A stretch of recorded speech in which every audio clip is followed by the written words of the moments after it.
वो सिर्फ मटन ही खाता है, वो चावल रोटी कुछ नहीं खाता। और अगर वो पहला आदमी उसके हाथ में कलछुल दे दो, तो जब समय आया, पहली बात तो वो कहानी नहीं कह पाया, नहीं घुमाते भी नहीं रहे, मुझे बताया ही नहीं, मैं तो कमरे में लिख रहा हूँ। बट ठीक है, वो हमसे उससे गुजरो नहीं तो आपको समझ में नहीं आता, लेकिन हर कोई वैसा नहीं होता। सर दोस्तों की बात हो रही है, आपके एक दोस्त हैं इम्तियाज़ अली साहब। हम्म, मैंने ऐसा सुना मतलब पिछली बार आपने मुझे कहा कि अगर तुम इम्तियाज़ अली के साथ मीट खाने बैठते हो, तो तुमको बहुत ही सावधानी बरतने की ज़रूरत है। बहुत जरूरी है। क्यों ऐसा मतलब कथन आपने कहा सर? यार इम्तियाज अली जो है ना, वो सिर्फ मटन ही खाता है, वो चावल रोटी कुछ नहीं खाता। और अगर वो पहला आदमी उसके हाथ में कलछुल दे दो, कलछुल कितना दिन बाद हम क्या सुन रहे हैं। हाँ। अभी हाँ, क्या, कलछुल हम समझ गए सर। और हमारे सर्विंग स्पून दे दो। हाँ, वही। हाँ, उसके हाथ में कलछुल दे दो। हाँ, और भगोना उसके सामने पड़ा हो ना, हाँ। तो सारे अच्छे पीस वो ले जाएगा। उसके बाद अगर आप पहुंचे, आपको हड्डी मिलेगी और खराब पीस। तो लास्ट टाइम कब आप लोग बैठ के खाए हैं मीट भात? अभी मालूम नहीं, अभी वो अपनी फिल्म में लगा हुआ है, हुँ। बैठ के खाएंगे हम लोग किसी दिन। आप लोग फ़िल्म वगैरह की बात तो नहीं करते होंगे? कैसे करें जब वो या तो वही फिल्म बना सकता है या मैं बना सकता हूँ, आपकी पूरी टीम उधर चली गई है? हमारे, हाँ, हम लोग एक साथ फिल्म बना ही नहीं सकते हैं। सिल्वेस्टर उसकी फिल्म शूट कर रहा है, आरती उसकी फिल्म एडिट कर रही है, एड्रियन उसकी फिल्म में फर्स्ट एड ही है। हुँ। जब तक ये तीनों खाली नहीं होंगे, मेरा काम शुरू नहीं होगा। हुँ। हम लोग एक टाइम पे, हमने शायद एक ही बार फिल्म बनाई थी, हमारी टीम सेपरेट सेपरेट थी। उसने बनाई थी जब वी मेट, और मैंने बनाई थी नो स्मोकिंग। हमारी टीम अलग अलग, लेकिन अभी क्या नहीं, ऑलमोस्ट हम लोग के लोग ओवरलैप करते हैं। हुँ, ओके।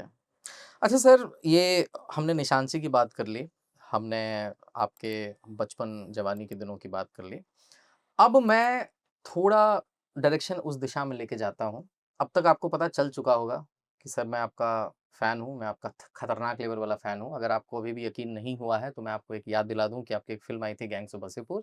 उस समय मैं कॉलेज में था और उसका मैंने एक स्पूफ़ बनाया था गैंग्स ऑफ बेरोज़गार। हाँ मालूम है, याद है, मुझे बताया था, करेक्ट, देखा आपने देखा भी है मैंने। हाँ, तो मतलब इतना इन्फ्लुएंस आपका रहा है, तो अब इसी नाते मुझे पूरा हक है कि मैं अपने पसंदीदा फ़िल्म निर्देशक से कुछ ऐसे सवाल भी पूछूँ, जो शायद चुभे, लेकिन वो मेरे सवाल नहीं है, वो आपके बहुत सारे जो फैन्स हैं, उनके सवाल होंगे, ठीक है?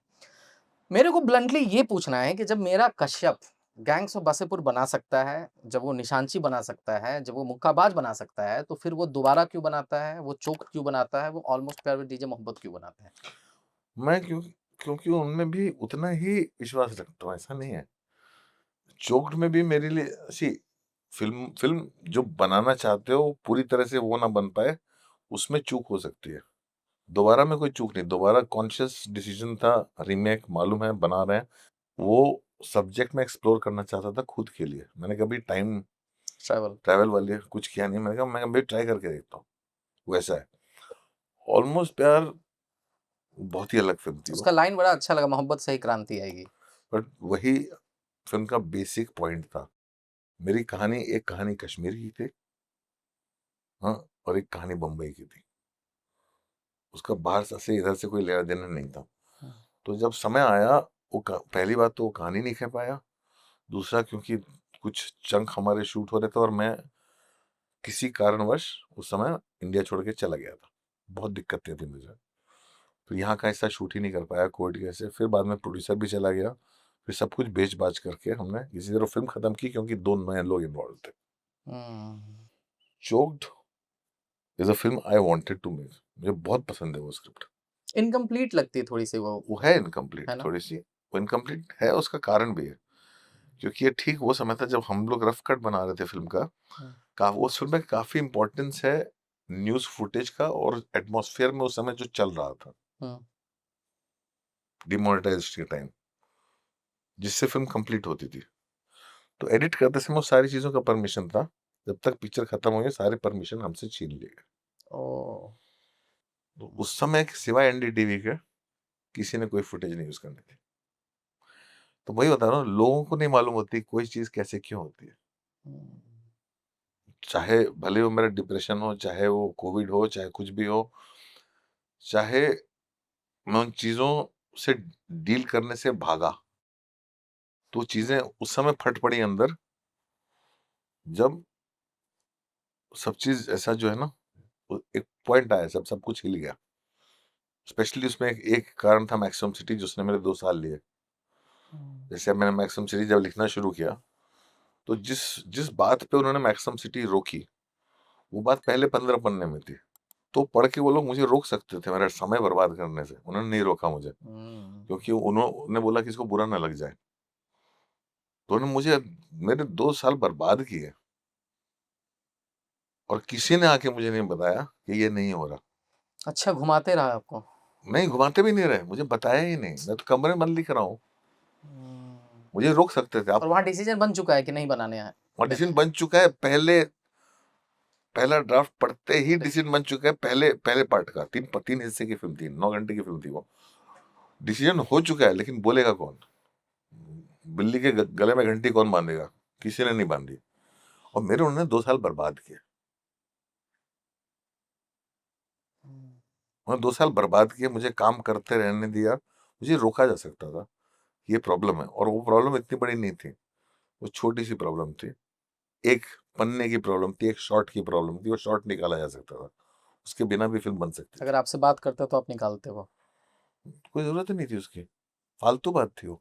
और लेकिन डिस्कशन करने से भाग गए सब, कोई बात ही नहीं करना चाहता तो था। लैक ऑफ कम्युनिकेशन है ना सर ये। लैक ऑफ कम्युनिकेशन नहीं है, आदमी अपनी नौकरी बचाना चाहता है। Justifying self. आपने अपनी नौकरी बचाना चाहता है। और उस समय उनको लगता था मैं नेटफ्लिक्स का वो हूँ, क्या बोलते हैं, दामाद हूँ। जैसे सीक्रेट गेम्स बनाया, लव स्टोरीज बनाया, सब कुछ कर रहा हूँ। इसके साथ अगेंस्ट में कैसे चला जाऊं? इस चक्कर में बहुत झूठ बोले गए, बहुत सारी चीजें हुई। उससे उससे ज्यादा खफा हूं मैं। आप मेरा समय बर्बाद करने से रोक सकते थे, आप मुझे, मतलब, होता है ना उस समय जब आदमी आपको दिख रहा है बिखर रहा है, और आप ही की वजह से बिखर रहा है, आप उसको रोक सकते थे, किसी ने रोका नहीं। तो वो चीजें, बहुत सारी चीजें हुई, होती हैं ऐसी, ठीक है। आप ये बोल रहे हैं हमको सर, आप ही के मुक्काबाज का वो डायलॉग याद आता है कि सोसाइटी में अपने टैलेंट का प्रमाण पत्र लेके झंडा गाड़ने चले हो, दांत चियर के टाइ बोल जाओगे। वही है, दांत चार के टाइम बोल गया था। बट ठीक है, वो आई एम सेइंग, उससे गुजरो नहीं तो आपको समझ में नहीं आता। लेकिन हर कोई वैसा नहीं होता। हम्म, मतलब, और ये मैं एक ही या दो व्यक्तियों के बारे में बात कर रहा हूँ। एक पूरे ऑर्गेनाइजेशन में एक ही दो व्यक्ति है जो ऐसे हैं, बाकी सब नहीं है ऐसे। ऐसा नहीं है कि हर जगह ऐसा होता है। नहीं सर, ये बहुत अच्छी बात है, आपने इतनी ईमानदारी से ये बात बताई, क्योंकि कुछ लोग ऐसे भी हैं, और अगर मैं बहुत ही ब्लंटली, चूंकि अब आपने निशानची बनाई है और एज ए फैन मुझे वो फिल्म पसंद आई है, तो इसीलिए अब मैं ये बात कह सकता हूँ कि कुछ लोगों का ऐसा मानना है कि गैंग्स ऑफ वसेपुर के बाद पिछले 10-12 सालों में आपकी कोई हिट फिल्म नहीं आई, और अनुराग कश्यप जो है वो 10 साल से फ्लॉप फिल्म बना रहे हैं, फिर भी इंडस्ट्री उसको मौका दे रही है। वो तो, आपको मालूम है, गैंग्स ऑफ वासेपुर भी हिट नहीं है, अच्छा। एक्चुअली ज्यादा बड़ी फ्लॉप है। अगर आप वाईकॉम को पूछेंगे तो वाईकॉम के लास्ट लिस्ट में अभी भी लगता है 8 करोड़ का लॉस है। वो हिट फिल्म नहीं है, मेरी कोई फिल्म हिट नहीं है। मेरी फिल्म समय के बाद हिट होती है। ये जो जनरेशन जो बात करती है, ये वो जनरेशन है जिसने एक भी फिल्म सिनेमा हॉल में नहीं देखी, डाउनलोड करके देखी है। टॉरेंट से। सो ये जो लोग, वो जितने लोग बोलते हैं ना कि अनुराग वो फिल्म नहीं बना रहा, हाँ, या खो गया, कहाँ गया मेरा या कश्यप। कहाँ गया, तुम मेरे को टिकट दिखाओ ना पहले। मैं अगर कहीं चला गया तो तुम्हारी वजह से गया। मुझ में अगर जान आई तब आई वापिस, जब मैंने तो मुक्काबाज भी उसके बाद बनाई, मनमर्जियां भी उसके बाद बनाई, रामन राघव भी उसके बाद बनाई, अगली भी उसके बाद बनाई, सीक्रेट गेम्स भी उसके बाद बनाई, लव स्टोरीज भी उसके बाद बनाई। और मेरे सारे सारे फिल्मों के रिव्यूज बहुत अच्छे हैं। उनको गैंग्स ऑफ वासेपुर नई चीज लगी, उनको चाहिए बस मैं वही बनाता रहूं। उनको खुद से सवाल पूछना चाहिए, तुम्हारा दर्शक कहाँ गया तुम्हारे अंदर का, जो हर नई चीज एक्सेप्ट करता था? ये वही दर्शक था जिसने देवडी एक्सेप्ट की थी, ये वही दर्शक था जिसने गुलाल एक्सेप्ट की थी, ये वही दर्शक था जिसने वासेपुर एक्सेप्ट की थी। फिर उस दर्शक को वासेपुर के बाद लगा कि बस ये हो गया एपिक। उसके बाद आपने अगली एक्सेप्ट की कि नहीं? कई लोग हैं, मेरे को कितने लोग मिलते हैं जिनको चोट बहुत अच्छी लगती है, मनमर्जियां कितने लोग को अच्छी लगती है, मुक्काबाज कितने लोगों को अच्छी लगती है, देखी कितनों ने। कितने लोगों ने वो देखने ही वासेपुर जा रहे हैं। अगर आप थिएटर में वासेपुर देखने जा रहे हैं, लगी मनमर्जी है, तो आपको कैसा फील होगा? मतलब प्री कंसीव नोशन से ग्रसित हैं वो, मतलब कि पहले से ही। नहीं, मुझे नहीं मालूम, वो प्रॉब्लम उनकी है। हाँ, अगर इंडस्ट्री मुझे फिल्म बनाने के लिए पैसा दे रही है, तो इंडस्ट्री को तो कुछ मालूम होगा जो उनको नहीं पता। Right, correct? राइट। मुझसे सस्ती फिल्म कोई नहीं बना सकता। और मैं नए लोगों के साथ काम करता हूँ, और मेरी फिल्म में अगर 1 रुपया भी नहीं कमाया ना, 1 रुपया भी नहीं कमाया, तो भी it's a lesser loss than 80% films that release in a year. हाँ, मेरी फिल्म ने अगर 1 टिकट भी नहीं बेचा, तब भी उनका नुकसान जो है ना, साल की 80% फिल्में जो फ्लॉप हुई है, उससे कम है। लास्ट तक रुके हो, मतलब क्लिप आपको इंटरेस्टिंग लगी, तो subscribe to digital commentary clips. और फुल पॉडकास्ट तो इससे भी ज्यादा इंटरेस्टिंग है, जिसका लिंक आपको डिस्क्रिप्शन बॉक्स में मिल जाएगा।